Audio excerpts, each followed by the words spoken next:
સામાન્ય રીતે આપણે બધાએ ભૂતોને ફિલ્મોમાં જોયા હશે અને ઘણા લોકોએ ભૂતોને રિયલ લાઈફમાં પણ જોઈ લીધા હશે.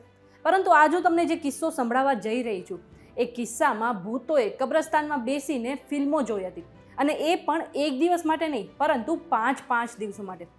આટલું જ નહીં, એ ભૂતોને વાહનો, કપડાં અને બીજી જીવન જરૂરિયાતની વસ્તુઓ પણ ભેટમાં અપાઈ હતી અને એ પણ સળગાવીને. વિચિત્ર ને? હવે આવી વિચિત્ર ઘટના ક્યાં બની છે ચાલો એ જાણીએ. જય હનુમાન જ્ઞાન ગુણ સાગર, જય કપીસ્તી હું લોક ઉજાગર. અરે આ તો હું ઘણા બધા ભૂતોના વિડીયો બનાવું છું એટલે થોડીક સેફ સાઈડ માટે. કંઈ નહીં, આપણે કન્ટિન્યુ કરીએ કે VTVGujarati.com પર તમે જોઈ રહ્યા છો અજબ ગજબ અને હું છું મેઘા. હવે અનોખા કિસ્સા વિશે જાણતા પહેલાં એક કામ કરી લો કે પ્લે સ્ટોર પર જઈને તમે અમારી એપ્લિકેશન ડાઉનલોડ કરી લો. હવે આ વખતે હું તમને કોઈ હોન્ટેડ ઘર કે સોસાયટી કે બિલ્ડિંગનો કિસ્સો નહીં સંભળાવું, પરંતુ એક કબ્રસ્તાનનો કિસ્સો લઈને આવી છું. આ કબ્રસ્તાનમાં ભૂતો માટે મૂવી સ્ક્રીનિંગનું આયોજન કરવામાં આવ્યું હતું અને એ પણ 5 દિવસો માટે. હવે આ કિસ્સો ભારતમાં નહોતો બન્યો. જો ભારતમાં બન્યો હોત તો હું ત્યાં જઈ આવત, પરંતુ આ કિસ્સો થાઈલેન્ડમાં બન્યો છે. થાઈલેન્ડના એક કબ્રસ્તાનમાં 3000 મૃતકો માટે મૂવી સ્ક્રીનિંગનું આયોજન કરવામાં આવ્યું હતું. આટલું જ નહીં, તેઓ આરામથી બેસીને મૂવી જોઈ શકે એ એટલા માટે ખુરશીઓ પણ ગોઠવવામાં આવી હતી. આ સાથે જ એમની માટે ડિનરનું પણ આયોજન કરવામાં આવ્યું હતું.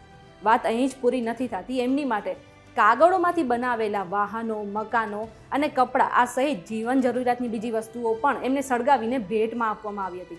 આ પ્રશ્ન એ થાય કે આવું શા માટે કરવામાં આવ્યું? થાઈલેન્ડમાં વસતા ચાઇનીઝ લોકોમાં એવી માન્યતા છે કે જો કોઈ વ્યક્તિની એક ઈચ્છા અધૂરી રહી ગઈ હોય તો તેમની આત્મા મૃત્યુ બાદ ભટકતી રહે છે. એટલા માટે તેમના પૂર્વજોની આત્માને શાંતિ મળે એટલા માટે આ મૂવી સ્ક્રીનિંગનું આયોજન કરવામાં આવે છે. આટલું જ નહીં, થાઈલેન્ડમાં રહેતા બૌદ્ધ ધર્મને માનતા લોકો પણ પુનર્જન્મમાં બિલીવ કરે છે. સાથે ચીનમાં પણ આ પ્રથા વર્ષોથી ચાલતી આવે છે. થાઈલેન્ડમાં રહેતા ચાઇનીઝ લોકો ચિંગમિંગ ફેસ્ટિવલ બાદ અથવા તો ડ્રેગન બોટ ફેસ્ટિવલ પહેલાં મૂવી સ્ક્રીનિંગનું આયોજન કરીને તેમના પૂર્વજોની આત્માની શાંતિ માટે પ્રાર્થના કરે છે.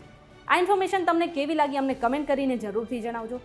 જો આજના વિડીયોમાં તમને કંઈ નવું જાણવા મળ્યું હોય તો વિડીયોને લાઇક અને શેર કરી દો. સાથે જ આવી અવનવી માહિતી માટે અમારી ચેનલ VTVGujarati.com ને સબસ્ક્રાઇબ કરી લો.